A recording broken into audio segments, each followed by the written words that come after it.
Drama pada dasarnya adalah seni berpura-pura.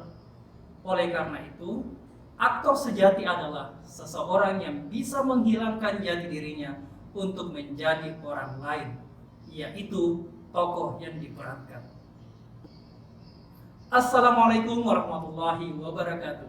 Berjumpa kembali di Semansaku Belajar, saya Ilham Abdullah. Pembelajaran kali ini tentang mempertunjukkan tokoh dalam drama. Para siswa, bagaimana cara mempertunjukkan tokoh dalam drama? Mari ikuti langkah-langkahnya.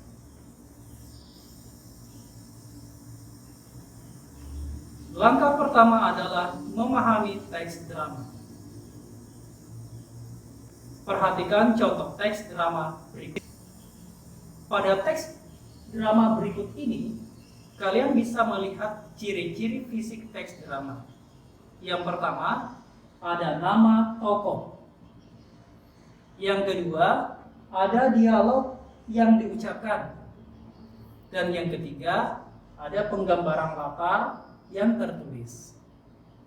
Hal terpenting dalam memahami teks drama adalah pesan dan nilai yang dibawakan oleh pemain harus mampu ditangkap oleh penonton. Caranya, pertama, bedah dan diskusikan isi teks drama itu. Tujuannya untuk menyamakan persepsi antar pemain, aktor, atau pemeran. Yang kedua, kenali karakter tokoh secara mendalam. Karena banyak pemain gagal menjadi aktor karena tidak mengenali dan tidak menjiwai karakter tokoh yang diperankannya.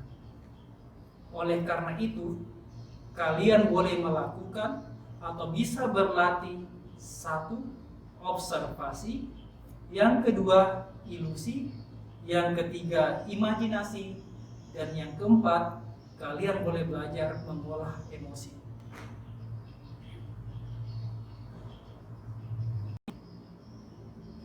Para siswa, observasi adalah mengamati tokoh, baik dari tingkah laku, cara hidup, kebiasaan, pergaulan, maupun cara bicara. Lalu, ilusi adalah bayangan suatu peristiwa yang akan atau telah terjadi. Objek ilusi adalah peristiwa, dapat berupa mimpi, ramalan, angan-angan, pengalaman, dan hasil observasi, dan lain sebagainya. Lalu, imajinasi adalah menganggap sesuatu yang tidak ada menjadi seolah-olah ada. Objek imajinasi adalah benda-benda. Kita dilatih untuk menjemahkan sesuatu yang tidak terlihat. Dan emosi artinya ungkapan perasaan, baik perasaan sedih, marah, benci, bingung, dan gugup, untuk menunjang karakter tokoh yang diperankan. Pemeran, aktor, pemain harus dapat mengendalikan emosinya. Para siswa, cara yang ketiga adalah latihan. Karena acting termasuk salah satu jenis keterampilan, maka semakin terasa jika sering dilatihkan. Latihan yang dapat dilakukan adalah latihan mengekspresikan perasaan melalui suara, latihan memerankan tokoh, latihan menirukan, dan latihan berdialog.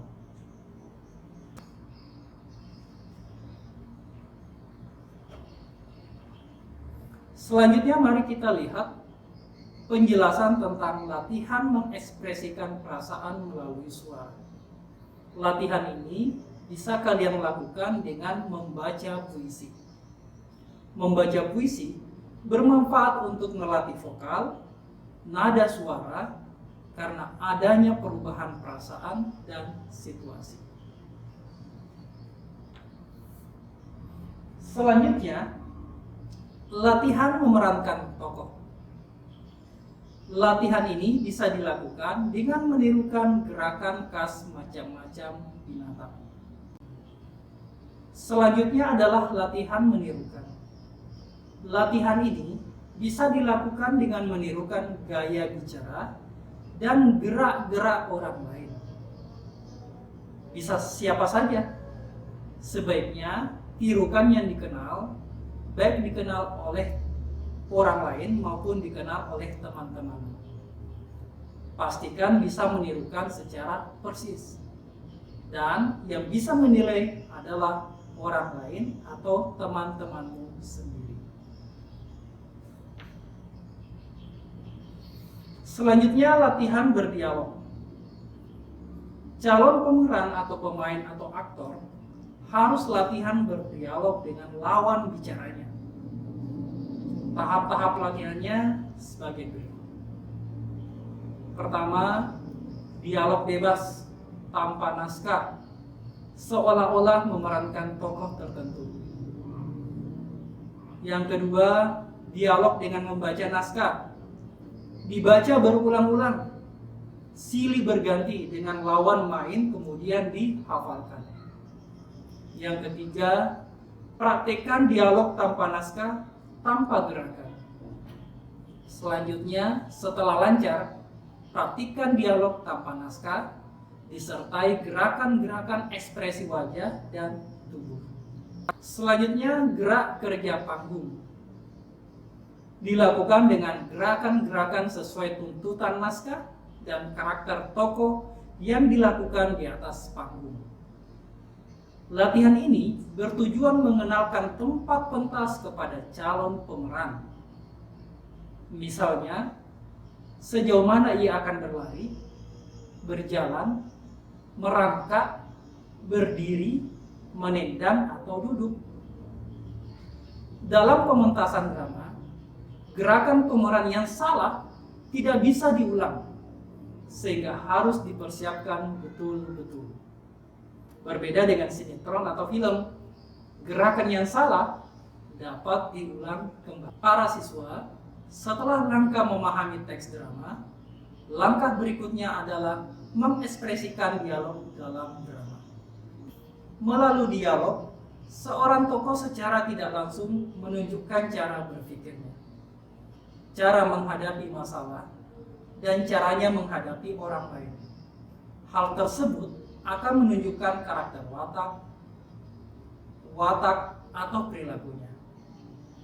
Selain dialog, alat ekspresi lain yang dapat digunakan dan dilatihkan adalah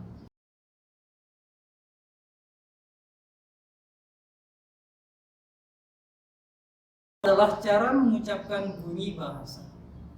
Melalui lafal drama, pemeran drama dapat menyampaikan pesan dari kata atau kalimat yang intonasi adalah ketepatan penyajian tinggi rendahnya nada suara. Melalui intonasi, pemeran drama dapat membantu mengungkapkan ekspresi wajahnya. Misalnya marah, gunakan intonasi tinggi. Sedangkan rindu, terharu, manja, gunakan intonasi rendah.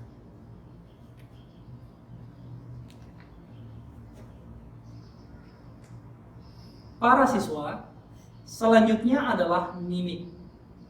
Mimik termasuk faktor pendukung non-kebahasaan. Mimik terbagi menjadi 3 macam, yaitu mimik, pantomim, dan pantomimik. Mimik adalah gerak-gerik wajah atau raut muka. Pantomim adalah gerak-gerik tubuh. Pantomimik adalah perpaduan antara mimik dan pantomim, atau perpaduan antara raut muka beserta gerakan tubuh. Yang terakhir adalah nada dan tekanan. Nada dan tekanan adalah keras lemahnya pengucapan kata atau kalimat. Nada dan tekanan tidak jauh berbeda dengan intonasi, juga untuk mengekspresikan kejiwaan watak tokoh. Penggunaannya dilakukan secara bersama-sama.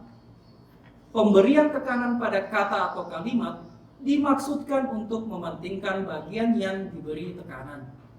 Misalnya pada bagian kata atau kalimat yang dipentingkan diucapkan lebih keras, sekaligus lebih pelan.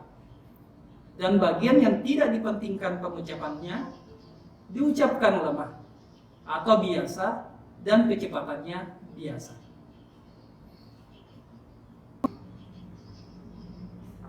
Para siswa, jadi untuk mempertunjukkan tokoh dalam drama, kalian mesti berlatih memahami teks drama dan berlatih mengekspresikan dialog dalam drama.